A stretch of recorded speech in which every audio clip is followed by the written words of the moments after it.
ईद निमित्त कोटला येथील ईदगाह मैदान येथे सामुदायिक नमाज पठण हजारोंच्या संख्येनं मुस्लिम बांधवांची देशात शांतता अबाधित राहण्यासाठी प्रार्थना। अहमदनगर शहरातील कोटला ईदगाह मैदान येथे बकरी ईद निमित्त मुस्लिम बांधवांच्या वतीनं सामुदायिक नमाज पठणाचं आयोजन करण्यात आलं होतं। शहरातील मुस्लिम बांधवांनी हजारोंच्या संख्येनं या ठिकाणी नमाज पठण करून शहरासह देशात शांतता अबाधित राहण्यासाठी प्रार्थना केली। तसेच नमाज पठण झाल्यानंतर सर्वांनी एकमेकांना गळाभेट घेत ईदच्या शुभेच्छा दिल्या। या प्रसंगी मुस्लिम धर्मगुरू, प्रशासकीय अधिकारी तर कुठलाही अनुचित प्रकार घडू नये यासाठी पोलीस प्रशासनाच्या वतीनं मोठा बंदोबस्त या ठिकाणी तैनात करण्यात आला होता। कि सुन्नत को अदा करते हुए कुर्बानी पेश करते हैं। तो मकसद है ईद। तो ईद ये खुशी का दिन है और खुशी बांटने का दिन है।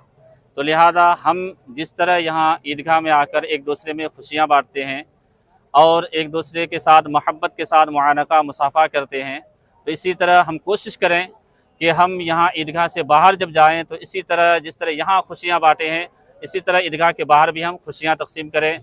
अच्छे अखलाक के साथ, खंदा पेशानी यानी मुस्कुराहट के साथ मिलें और लोगों को ईद की मुबारकबादी के साथ साथ अगर कुछ हो सके तो तोहफ़े व तहाइफ भी पेश करें।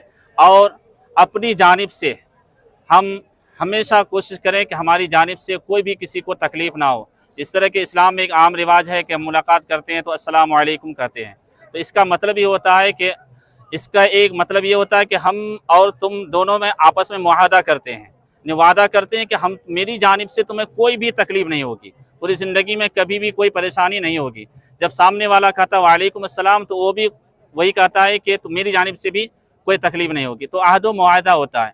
तो ये इस्लाम एक ऐसा मज़हब है जो खुशियों का पैगाम, खुशी और अमन और शांति का पैगाम देता है। यह लफ्ज़ अस्सलाम ही से समझ में आता है। और ये भी तो मुबारक दिन है, इतना मुबारक दिन। तो हमारी कोशिश यही रहनी चाहिए कि हमेशा हम खुशियाँ तकसीम करें और ईद की मुबारकबाद तमाम मुसलमानों को और तमाम अहले वतन को हमारी जानिब से हो।